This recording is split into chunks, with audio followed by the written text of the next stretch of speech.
Historia del mundo. Diana Uribe.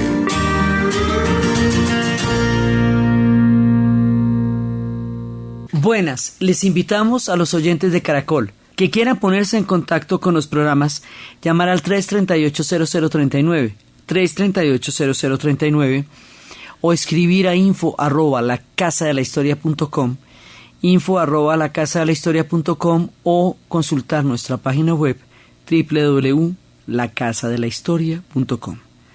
Hoy vamos a ver las reformas borbónicas y la rebelión de Tupac Amaru. La vez pasada estábamos viendo el ciclo en el que el Imperio Español consolida las instituciones del Virreinato de Lima. La primera parte era cómo se daba todo el proceso de apropiación de tierras y de conquista.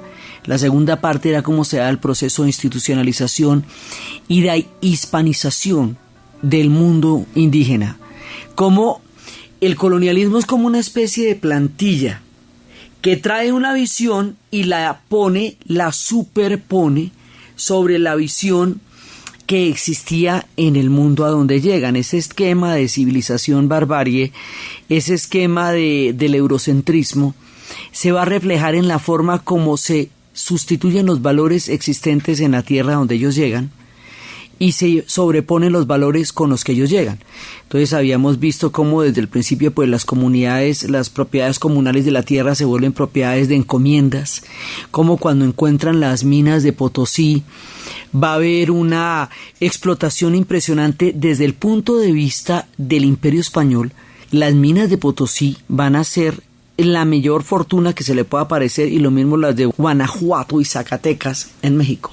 Pero desde el punto de vista del mundo indígena, la mita como institución en la cual era una especie de reclutamiento forzoso para ir a trabajar en las minas en contacto con el mercurio hasta que se murieran de eso sin ninguna posibilidad de negarse, con un pago muy pequeño, esa era una cosa verdaderamente aterradora.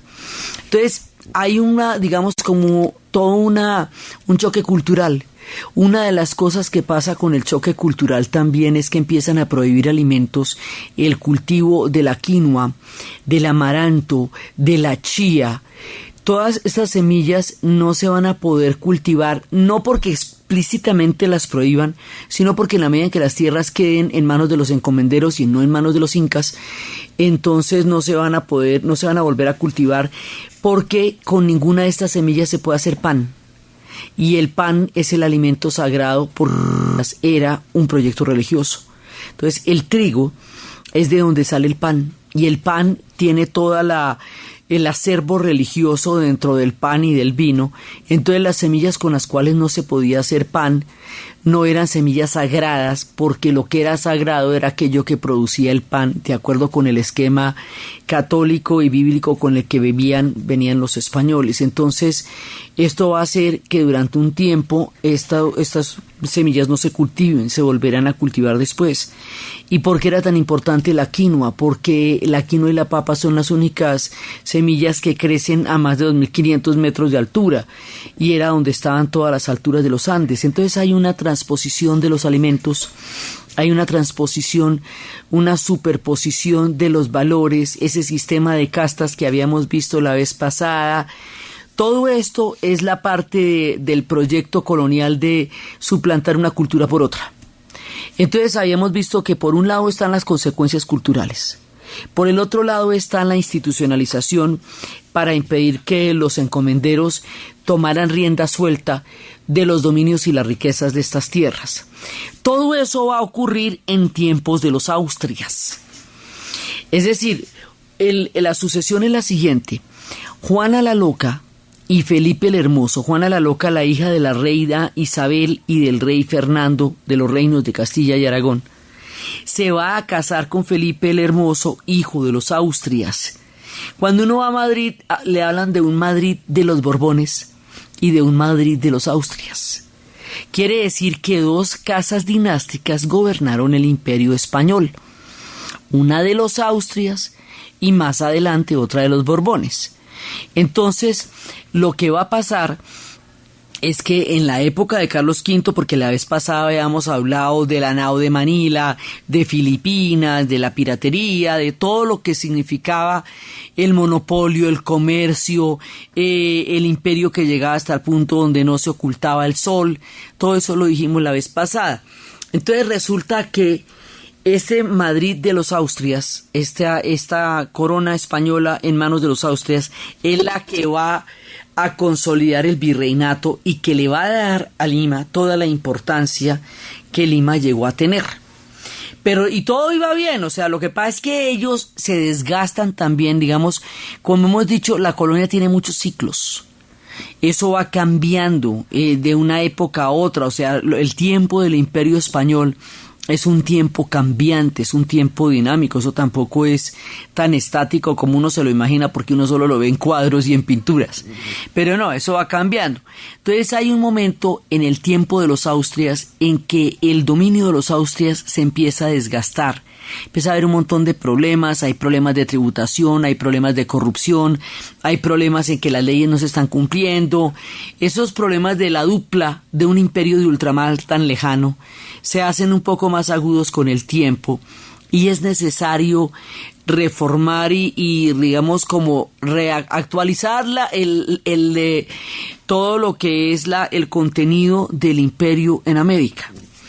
Entonces, por un lado hay la necesidad de hacer reformas porque las cosas están en un momento dado ya entrando en un cierto desgaste. Las minas de Potosí no son eternas, duran más de 100 años, pero ya después las minas de Potosí empiezan a dejar de dar y la colonia se vuelve cada vez más autosostenible, lo que hace que ya necesite también mucho menos de España.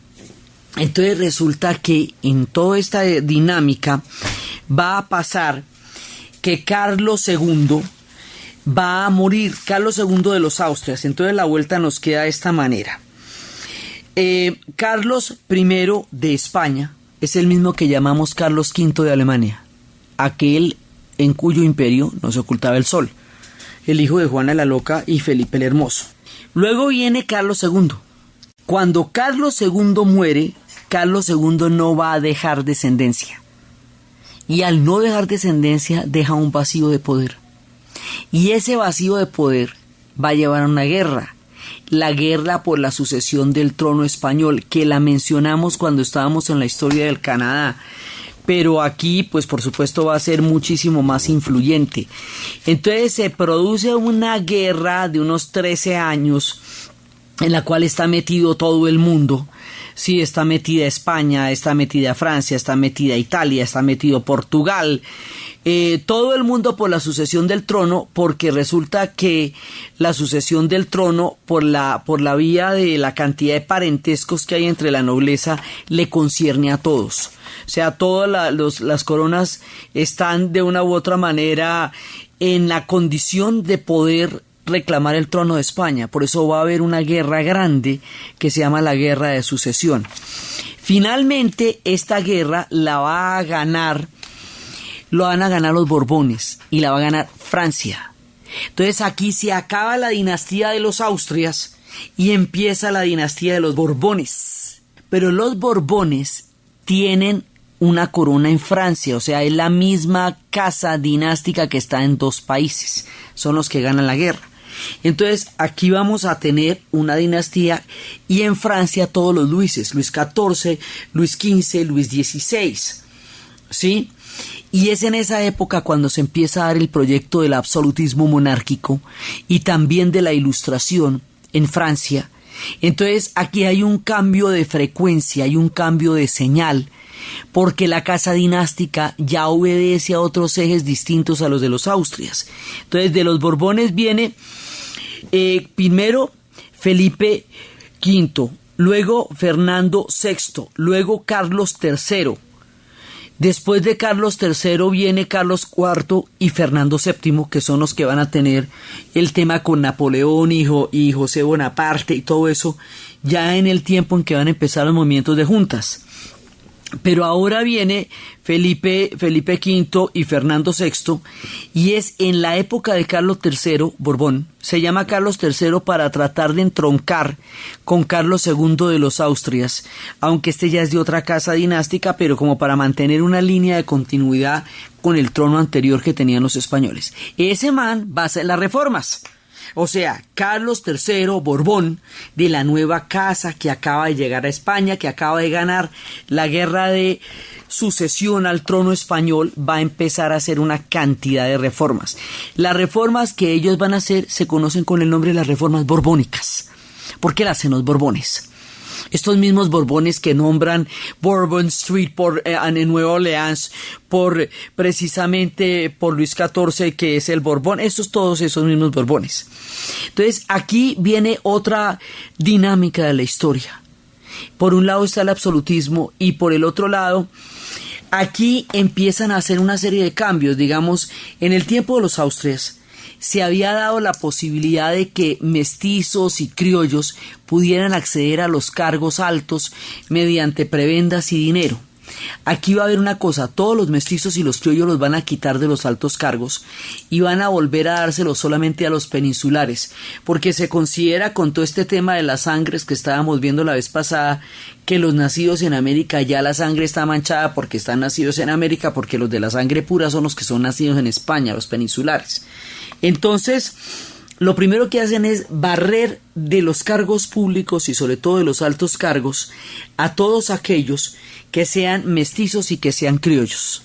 Y vuelven y llenan eso de peninsulares por un lado, lo cual pues por supuesto deja mucho descontento.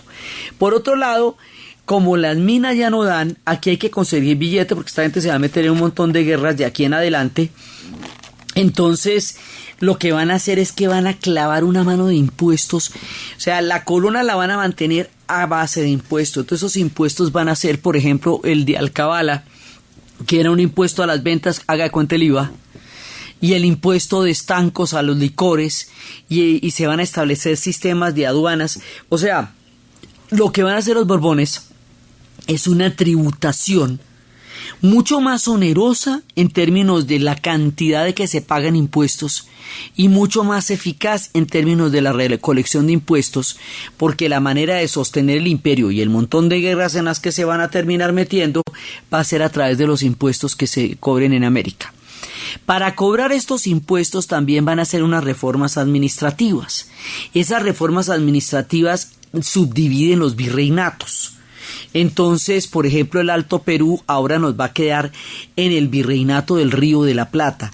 Es más importante ahorita fortalecer el virreinato del Río de la Plata porque los portugueses siguen avanzando sobre la línea de Tordesillas y cada vez se comen más pedazos de lo que le correspondería a España.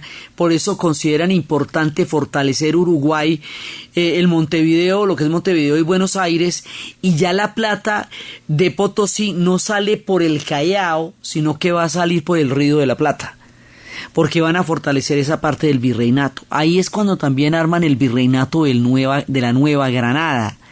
Entonces, que lo subdividen. Nosotros formábamos en un momento parte de este gran esquema y ahora es específico el virreinato de la Nueva Granada. Entonces lo que hacen es que subdividen los virreinatos para fortalecer tributariamente las zonas y van cambiando las rutas para facilitar, digamos, lo que ellos consideran que sea más práctico en ese momento. También en este momento hay un fortalecimiento de la corona impresionante por encima de lo que puede ser en un momento dado la iglesia, porque para los Borbones la corona es el proceso del absolutismo. Entonces hay una serie de cambios y en esos cambios Lima va a perder, porque no va a tener ya por un momento toda la importancia que tenía en tiempo de los Austrias. Sigue siendo importante, pero ya hay nuevos virreinatos. En esta época se va a expulsar a los jesuitas. La gran expulsión de los jesuitas se va dando porque es más importante el poder de la corona y los jesuitas no juran por la corona, juran por el papa. Entonces pues los van a ir bajando de ahí y empiezan a hacer unas exigencias enormes. Entonces aquí va a haber grandes cambios, o sea, grandes cambios en términos de que hay muchas reformas. pero es para mantener el imperio. No sé, eso es las épocas del Gato Pardo, una famosa película de Luchino Visconti basada en un libro sobre el conde de Lampedusa, decía que había que cambiar todo para que todo siguiera igual. Entonces un poco la cosa es como hacer unas reformas, ajustar el tema de los virreinatos para hacerlo más eficiente en términos de la recolección de impuestos, para que el flujo de recursos que estuvieran para España fuera mucho mayor. Y esa también es una época en que se empiezan a financiar expediciones para poder, expediciones como la botánica, hay muchas, para poder también tener un conocimiento más grande de las posibilidades de riquezas de las tierras. Esa es una de las cosas. Y también más adelante, por el pacto con los Borbones, se va a dar la misión geodésica, que es la que va a medir el Ecuador, y buscar el centro de la Tierra, que es la que le va a dar el origen histórico a lo que después va a ser el país en el futuro del Ecuador. Es un tiempo de grandes cambios. Son contradictorios, pero son importantes. Las reformas borbónicas también van a abrir puertos.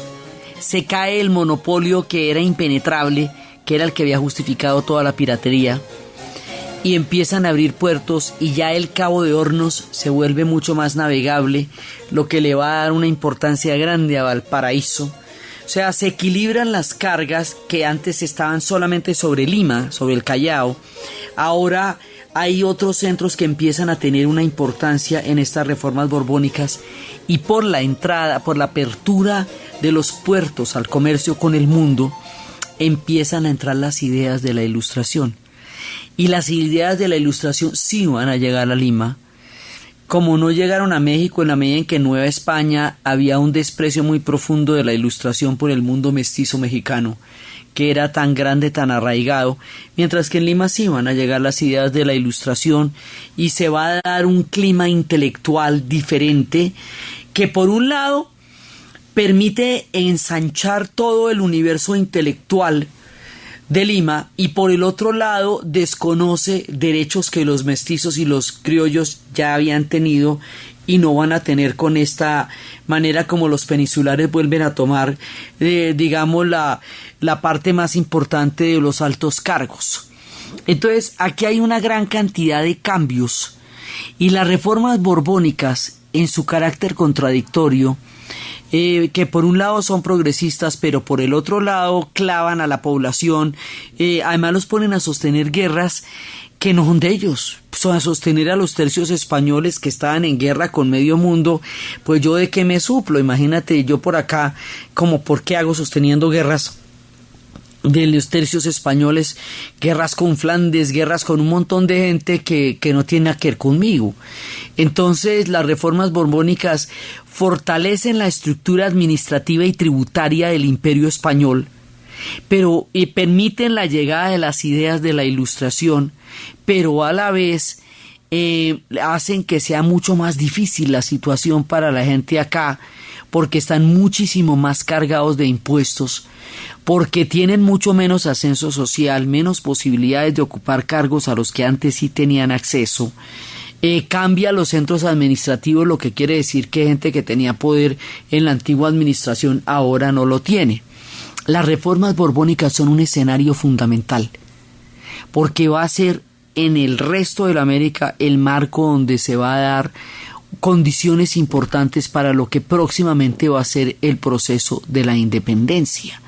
Entonces, este cambio de dinastía, de casa dinástica, nos va a aproximar a la historia de Francia, y va a hacer que la historia de Francia tenga mucho más incidencia en la historia de España de lo que la tenía antes cuando estaba con los Austrias. Por ejemplo, una de las cosas que aparece es que en un momento dado desaparece el reino de Aragón, o sea, ya el reino de Aragón, que era tan importante en tiempo de los Austrias, ya no lo va a ser, el peso va a quedar sobre Castilla.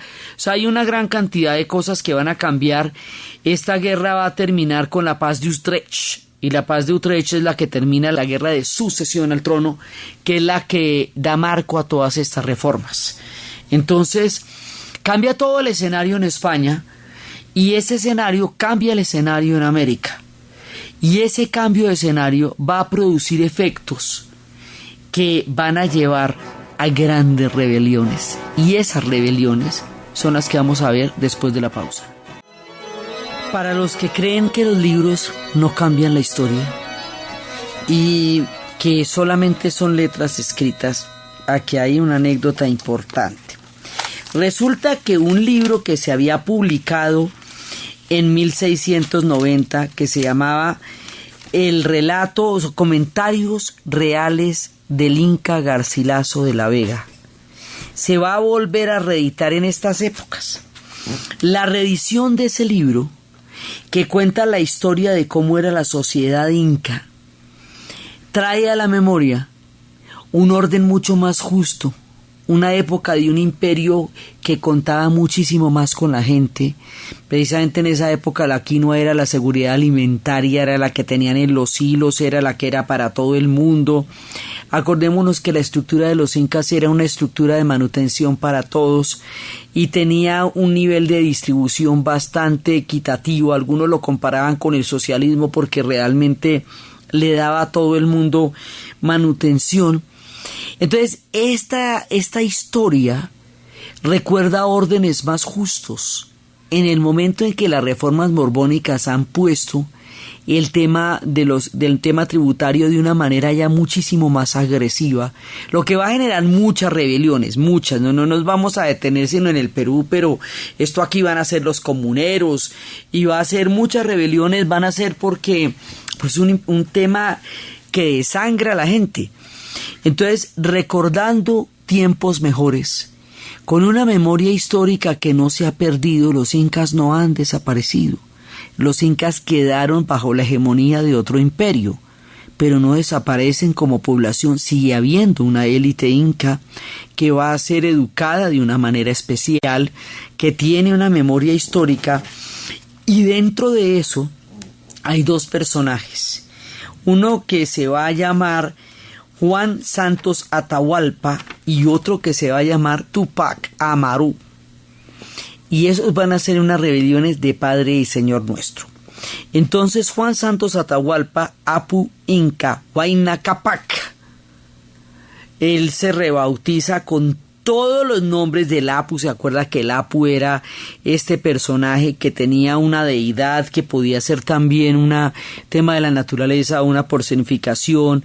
Inca, Huayna, Capac y Atahualpa por el Inca asesinado por Pizarro. O sea, esto está lleno de simbología. Este personaje, que es mestizo o indígena, algunos dicen nació cerca del Cusco, incluso dicen que viajó a África, que hizo grandes viajes y que él lo que va a hacer es recuperar lo que se llama una especie de utopía incaica. Entonces él va a buscar que todos los incas que estén inconformes con el estado de cosas que están pasando en este momento en el centro del Perú, que se levanten. Y va a llamar a una gran rebelión. Entonces, las reformas borbónicas son buenas tributariamente para España, porque es un imperio, pero para la gente no son chéveres, porque es que a la gente no le dan ningún beneficio, en el sentido en que están financiando guerras en las que está metido España, pero que no son en nuestro continente y no tienen que ver con nosotros. Entonces, el impacto social de las reformas borbónicas va a crear un clima que en muchas partes de nuestro continente va a ser un clima favorable a la independencia y va a hacer que haya muchas rebeliones en esta época. Entonces, esta va a ser una primera gran rebelión y esta rebelión va a durar 13 años y esta rebelión va a poner un punto de, digamos, de recuperación de la herencia inca, de sentido de propia valía, de memoria de un orden más justo y más equitativo con la gente, que contrasta con el orden tan supremamente desgastante y oneroso de las reformas borbónicas. Las reformas borbónicas para la gente del continente no parecen tener una ventaja, así como, sobre todo para la gente del Virreinato de Lima, dicen, bueno, pues sí, muy chévere, muy bonita tu mamá, pero yo ¿de qué me suplo yo con esto? O sea, yo, y esto a mí, ¿cómo es que me ayuda? ¿O qué? ¿O como por qué me parece a mí más chévere que tú hayas hecho estas reformas? Entiendo cuáles son los beneficios para ti, pero no entiendo cuáles son los beneficios para mí. Entonces, esto va a generar, digamos, roces que van a llevar a esta rebelión. Esta es una rebelión muy grande, pero es una rebelión que en algún momento, y fuerte, violenta, pero es una rebelión que en algún momento se apaga. Es una rebelión que se va consumiendo lentamente, pero es una rebelión importante y la recuperación de la dignidad indígena y toda la simbología del nombre y el llamar a la insurrección de los pueblos del centro del Perú, los pueblos indígenas que se encuentren en inconformidad con la época y las reformas y lo que estaba pasando, va a darnos como la nota para una rebelión que va a quedar en la historia como una de las grandes rebeliones en América. Después de esta rebelión, después de esta manera como se van a enfrentar a un orden social que es completamente adverso y desfavorable, después de todo lo que fue la mita, porque es que acuérdese que la mita, pues como estábamos viendo al principio del programa, la mita es sumamente desventajosa para las comunidades indígenas porque es un reclutamiento forzoso, porque los condena a condiciones insalubres, porque lo que están recogiendo va para España. O sea, a las comunidades indígenas la mita, fuera de violentarlos como los violentaba, no les daba ningún beneficio porque el billete, la plata no era para ellos. La plata era para recolectarla y mandarla a España, y como la plata no está en estado puro, eso hay que descomponerla con mercurio, y descomponerla con mercurio es estar sometido a una toxicidad muy grande, y la gente se moría de eso, y desgregada porque la mita transporta una cantidad de gente, a veces hasta 1000 kilómetros, a veces hasta días enteros de camino, a trabajar en condiciones de fuerza, para poderle dar billete, pues para poderle dar riqueza a un imperio que queda al otro lado del mar. Eso, digamos, para las comunidades indígenas la mitad no es negocio. Eso no es, digamos, ahí no hay ningún beneficio. La tierra que era comunal ahora se volvieron tierras grandes, latifundios de los encomenderos en una primera parte, y ahora del imperio, lo que hacía que se cultivara lo que ellos decían, y ellos cultivaban los alimentos a los que estaban acostumbrados. Entonces, usted lo ve desde el punto de vista indígena, esto no es chévere. Porque, bueno, primero usted no puede ascender socialmente porque ya está estipulado que criollos y mestizos no se van a poder meter en el poder, pues por supuesto menos los indígenas. Los indígenas sí tributan y tributan muy duro. Entonces van a la mitad, tributan, van forzados, ¿sí? Y además hay todo ese tema cultural de subvaloración. Entonces ahí no hay una cosa chévere. Entonces, después de esta primera rebelión, un personaje muy importante que se llama José Gabriel Condorcanqui va a ser conocido en la historia con el nombre de Tupac Amaru. Él va a dirigir la gran rebelión que generará uno de los imaginarios más importantes en América.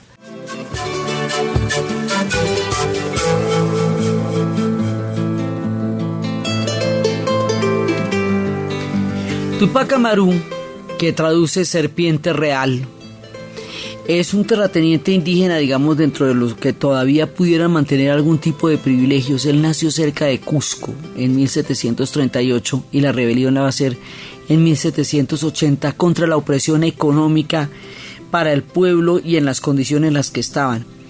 Entonces, él tiene una formación de élite inca. Él va a estar en la Universidad de San Francisco de Borja en Cusco, y luego va a ir a la Universidad de San Marcos, y ahí va a conocer las ideas de todo lo que está pasando ahí. Y él es el que va, digamos, a formular la utopía andina, el que le va a hablar a la élite incaica, el que va a llamar a una revolución y a una reivindicación y a una memoria basado también en los textos de Garcilaso.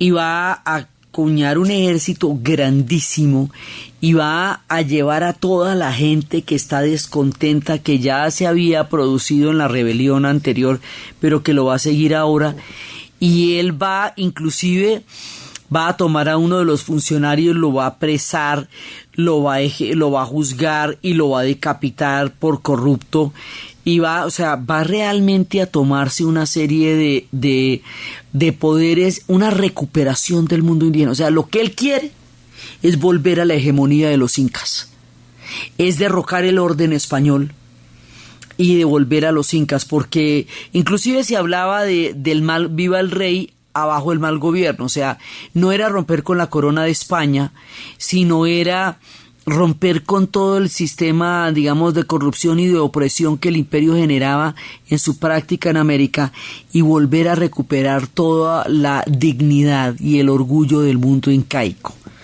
Era un resurgimiento, era un renacimiento del mundo incaico. Mire, nosotros fuimos aquí un imperio demasiado poderoso, y eso sigue siendo una verdad histórica para nosotros que vamos a querer hacer valer con todos los hierros. Es eso, es una nueva oleada de los incas, y eso va a ser porque va a levantarse en contra de la mita y a apresar a la gente del mal gobierno, y lo que les digo, va a terminar ejecutando a uno de los que él considera opresores, y va a armar una rebelión de enormes proporciones. Y esa rebelión de enormes proporciones lo va a llevar hasta la puerta de Cusco, y por alguna razón no va a entrar a Cusco. Y al no entrar a Cusco, la rebelión empieza a debilitarse, porque le da tiempo a los españoles para poderse volver a armar y poder contraatacar la rebelión. Como esta rebelión es específicamente indígena, esta rebelión no incluye a los blancos ni a los mestizos. Esta es una rebelión indígena inca. Y entonces hay historiadores que dicen que con la rebelión de Tupac Amaru se fractura el Perú entre un mundo mestizo y criollo y un mundo indígena. Y esa fractura dicen que todavía rompe al Perú. O sea, de todas maneras son dos grupos muy importantes, y hay un tercer grupo que está en la selva, que se considera que está excluido de todo esto, pero en la selva también hay muchísima población indígena. Entonces, a medida que vayan consiguiéndose los ecos de la rebelión, se van movilizando también ellos, y se va dando, digamos, una movilización social poderosísima alrededor de la figura de Tupac Amaru.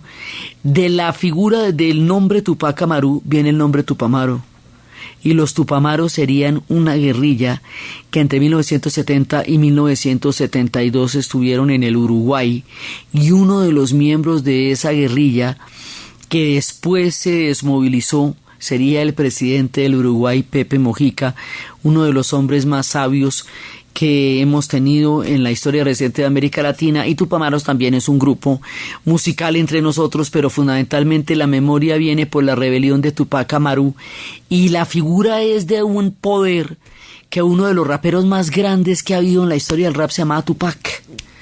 Sí, o sea, este es un nombre que se pronuncia como la rebelión, que se pronuncia como un urgir cultural histórico, y que habla desde las voces indígenas que han sido sometidas a las encomiendas, a la mita, a la expropiación de las tierras, a la prohibición de sus alimentos, de sus costumbres. O sea, es un grito de todo lo que le ha pasado al mundo indígena desde que llegó la conquista, sí, que ya llevan harto rato aburridos, y que se van a sublevar con las reformas borbónicas, con el tema de los impuestos, porque dice, bueno, esto ya se puso demasiado grave, porque, como le digo, había mestizos que no pagaban impuestos, pero los indígenas sí.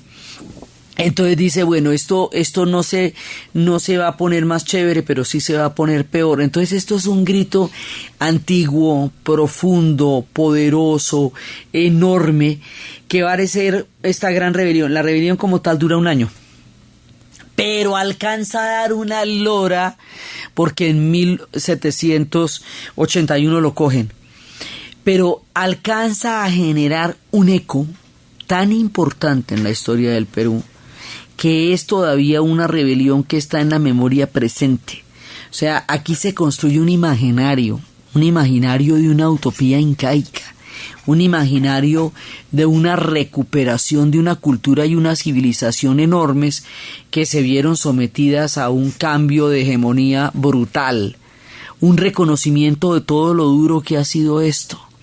Entonces, él no va a llegar a Cusco y por lo tanto hay un momento en que la rebelión la van a sofocar. Cuando la sofocan, van a ejecutarlo luego de que haya presenciado la ejecución de toda su familia. Todos los miembros de su familia fueron ejecutados frente a él antes de ejecutarlo a él. Entonces, después de la rebelión de Tupac Amaru, va a venir un reinado del terror.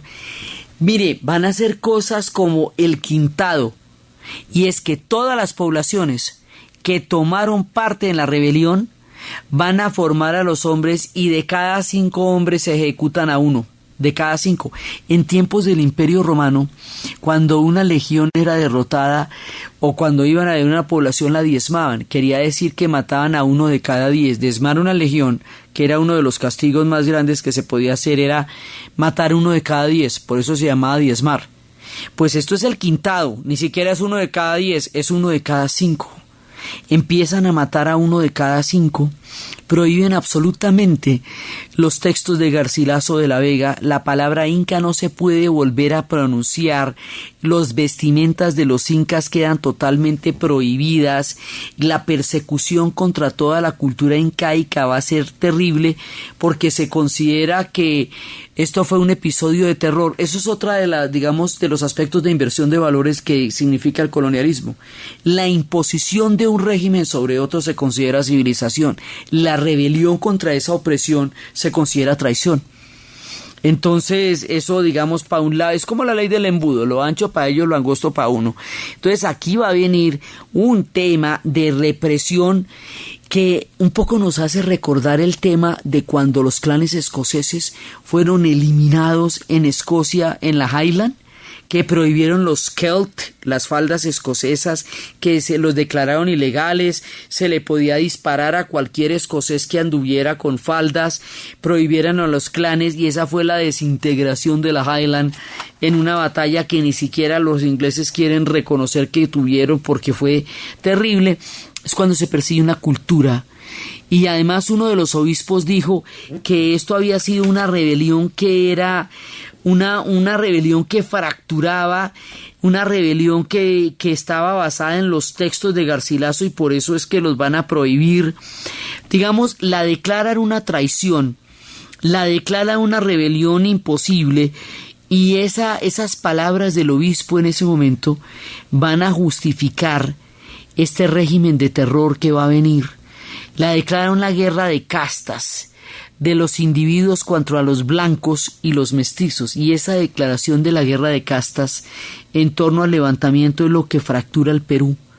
Más adelante, cuando tengamos el tema de los indigenistas, todo el tema de lo que van a ser las lecturas de los intelectuales sobre todo esta memoria del Perú, vamos a ver cómo Augusto Roa Bastos va a reivindicar todo esto y lo que opina de eso Vargas Llosa y todo, digamos, esto va a ser muy importante en la construcción de la identidad peruana y también en la fractura del Perú y también en la historia del Perú. Esta rebelión dura 1 año, pero este personaje es de la mayor importancia y esto que él va a ser indeleble en la historia del Perú y en la historia del continente. Su nombre todavía inspira rebeldía. La rebelión de Tupac Amaru sacude los cimientos del mundo incaico y trae a la memoria la historia de un pueblo que tuvo épocas gloriosas y ahora estaba viviendo tiempos muy difíciles durante la era de las reformas borbónicas. Después de las reformas borbónicas va a suceder la fractura de la España a manos de Napoleón. Eso nos va a llevar a la independencia. Pero las independencias que son tan emblemáticas en toda la América Latina y los movimientos de juntas en el Perú tienen una historia completamente diferente. Allá son distintas, particulares, no se parecen a nada de lo que nos pasó al resto, pero allá se definieron. La historia de cómo se definen estas rebeliones. ¿Qué es lo particular del Perú? ¿Por qué es Junín y Ayacucho el final de todo? Pero ¿por qué para ellos fue una historia regañadientes muy diferente a la que nosotros vivimos? Es lo que vamos a ver en el siguiente programa. Entonces, desde los espacios de las reformas borbónicas, de los cambios de las casas dinásticas, de los avatares de Europa que sacuden las historias de los órdenes coloniales en América, de la figura heroica de Tupac Amaru, de la utopía incaica, de la recuperación del valor histórico de este pueblo que enseñoreó los Andes durante tanto tiempo y de todos los que estaban antes de ellos, y esas voces que viniendo del pasado se hacen escuchar con la fuerza del presente y se quedan en el eco de la memoria del continente. En la narración, Diana Uribe. En la producción, Jessy Rodríguez. Y para ustedes, feliz fin de semana.